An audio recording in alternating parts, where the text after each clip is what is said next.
Fala galera, beleza? Sejam bem-vindos ao Café com Leite Nerd. Há um tempo eu fiz aqui no canal um vídeo explicando o porquê de o Guts ser um guerreiro inútil. E nesse vídeo eu fiz uma comparação de todos os equipamentos que o Guts usa com as suas versões reais. E ali eu mostrei o porquê de o Guts usar equipamentos de qualidade ultrapassada comparando com a época que o mundo de Berserk supostamente quer retratar. Mas nesse vídeo, entre todos os equipamentos que eu falei, com certeza o mais polêmico foi a Dragon Slayer. E algumas pessoas comentaram dizendo que a Dragon Slayer é sim uma arma útil e que poderia ser facilmente manejada caso o personagem tenha uma força sobre-humana, que é o caso do Guts. Mas isso é verdade mesmo? A Dragon Slayer na verdade é uma boa espada contanto que o usuário tenha uma força sobre-humana? Nesse vídeo aqui eu vou falar sobre isso com vocês, conversando um pouco sobre como funciona a anatomia das espadas e por que a Dragon Slayer não seria uma boa espada. Pega sua xícara de café com leite e bora pro vídeo.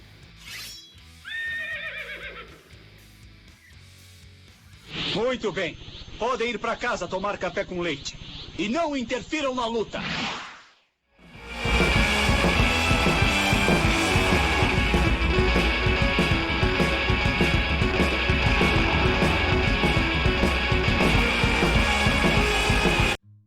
Antes de entrar no assunto, eu quero dizer que o intuito desse vídeo aqui não é tretar com quem comentou lá naquele vídeo, tá bom, galera?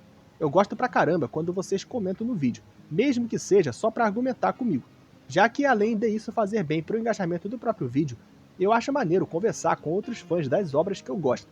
Então o objetivo desse vídeo aqui não é tretar com ninguém e nem ser o dono da verdade. É só pra entreter vocês mesmo e falar sobre curiosidades que vocês podem gostar. Enfim, bora pro assunto então. Como eu disse, nesse outro vídeo que eu fiz, o principal argumento da galera foi que a Dragon Slayer poderia ser uma espada útil caso o usuário tenha uma força sobre-humana, como o Guts, que apesar de ser um humano comum no mundo de Berserk, tem um nível de força e preparo físico muito além da maioria dos outros humanos da obra. Nesse vídeo aqui, eu vou tratar a Dragon Slayer considerando que o usuário da espada tem uma força sobre-humana e consiga brandi-la, tá beleza? E aí, nós vamos ver se esse é mesmo o problema da espada. Galera, uma coisa que muitas pessoas não prestam muita atenção nos equipamentos de guerra medieval é na anatomia desses equipamentos, ou seja, o formato e estrutura deles. E saibam vocês que a anatomia dos equipamentos de guerra medievais era extremamente importante, inclusive foi se aprimorando muito com o passar do tempo. Eu poderia falar um pouco com vocês, por exemplo, sobre a evolução dos escudos, armaduras, armas de cercos e etc. E em como no decorrer do tempo esses equipamentos mudaram para se adaptar à realidade militar das suas épocas. Mas como o vídeo é sobre espadas, eu vou falar só sobre elas e sobre alguns elementos importantes da anatomia de uma espada, beleza? Primeiro eu vou mostrar aqui para vocês uma espada europeia mais ou menos padrão, e vou falar de algumas características anatômicas dessa espada e sobre a importância delas em combate. Uma das coisas mais notórias de uma espada é a lâmina, né?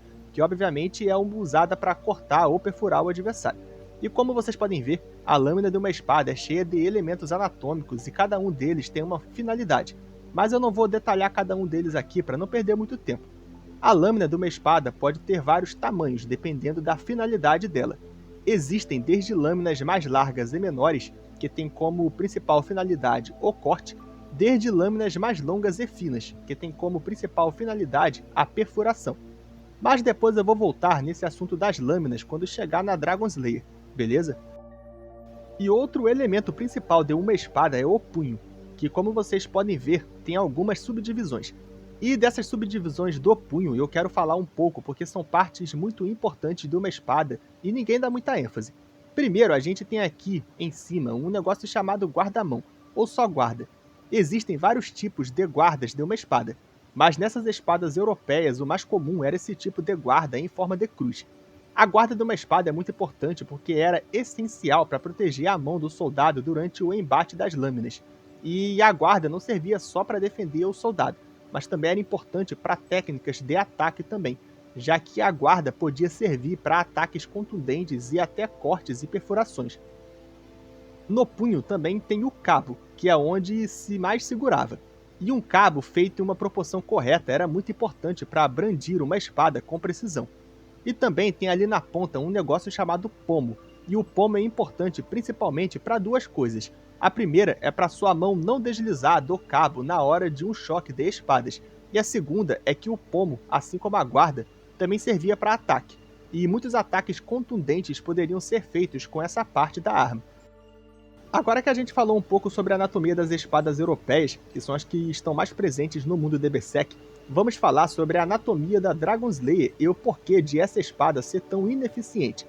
Para começar, a Dragon Slayer tem uma lâmina muito comprida, e pela lâmina da espada ser comprida, os movimentos que você pode fazer com ela são muito limitados e poucos precisos, especialmente pelo tamanho do cabo dela, mas eu chego lá depois. Mesmo se a gente partir do pressuposto de que quem está manejando a espada é uma pessoa com força sobre-humana, o fato de a lâmina da espada ser extremamente longa faz com que o manejo dela seja muito mais demorado em comparação com uma espada comum, já que o espaço que a Dragon Slayer precisa percorrer é muito maior que o de uma espada comum, já que ela é bem maior, obviamente.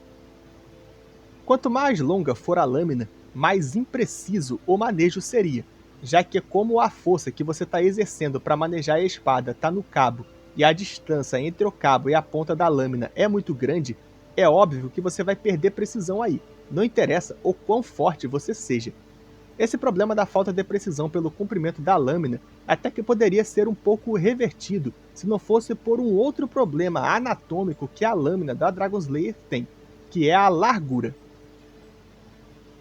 A lâmina da Dragon Slayer é muito larga, e isso gera um bocado de outros problemas para a espada, como por exemplo a resistência do ar ao brandir ela ser bem maior. Mas eu nem vou entrar nisso porque vai ter gente que vai entrar no papo de força de novo, então eu vou deixar isso para lá. Mas a largura da lâmina da Dragon Slayer traz outro problema muito grande, que é a impossibilidade de segurar na lâmina para atacar. Como eu já falei, quanto mais comprida uma lâmina for, mais difícil é ter precisão com ela por causa da distância entre o cabo e a ponta. Mas guerreiros que usavam esse tipo de espada muito grande tinham uma opção para melhorar isso quando precisavam fazer ataques mais precisos, que era segurar na lâmina para atacar. Inclusive, a Zuihander, que possivelmente é a espada real mais próxima do tamanho de uma Dragon Slayer, contava até com uma guarda extra na lâmina e um local para agarrar, tudo para melhorar na precisão dos ataques. Mas com a Dragon Slayer, isso simplesmente não é possível, galera, já que não tem como alguém segurar naquela lâmina ali para qualquer coisa, o que limita o soldado a segurar só no cabo e tira muito da precisão que ele poderia ter.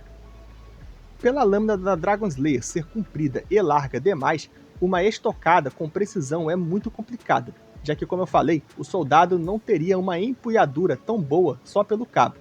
E o comprimento da espada também atrapalha muito no corte, pois uma espada tem uma zona para corte que é forte e zonas fracas, ou seja, quando você vai cortar alguma coisa, você precisa fazer isso com a parte certa da lâmina para o seu corte ser bem sucedido. Só que quanto maior for a arma, mais difícil é encontrar esse ponto certo e acertar o alvo com ele. A gente já viu todas as ineficiências que a Dragon Slayer teria por causa da sua lâmina, certo? Então vamos agora pro punho. A Dragon Slayer não tem um guarda-mão, o que significa que essa espada conta com uma proteção a menos em comparação com a maioria das outras espadas. Se o usuário da Dragon Slayer se defender do ataque de outro espadachim, é muito arriscado de a espada da outra pessoa deslizar pela lâmina e atingir o portador dela.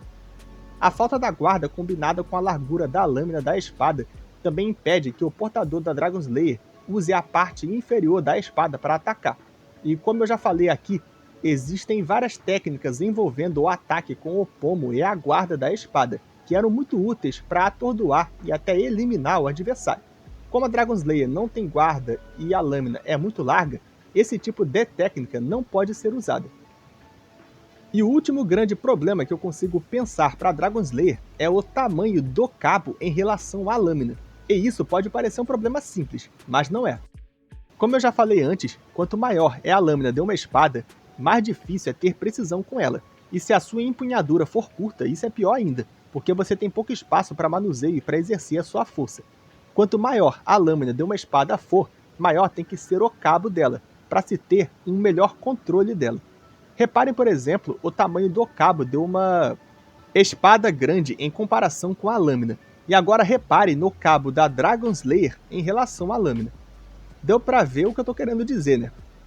E eu nem vou falar dos riscos do cabo quebrar por ser pequeno e fino demais para suportar o peso daquela lâmina monstruosa. Bora só fingir que o cabo é de titânio ou sei lá. Bom, então resumindo aqui, mesmo que a Dragon Slayer fosse manuseada por um homem com uma força sobre-humana, ela ainda seria uma espada com pouca precisão de ataque, pouca precisão de defesa, e muitas limitações de técnicas de esgrima que poderiam ser utilizadas.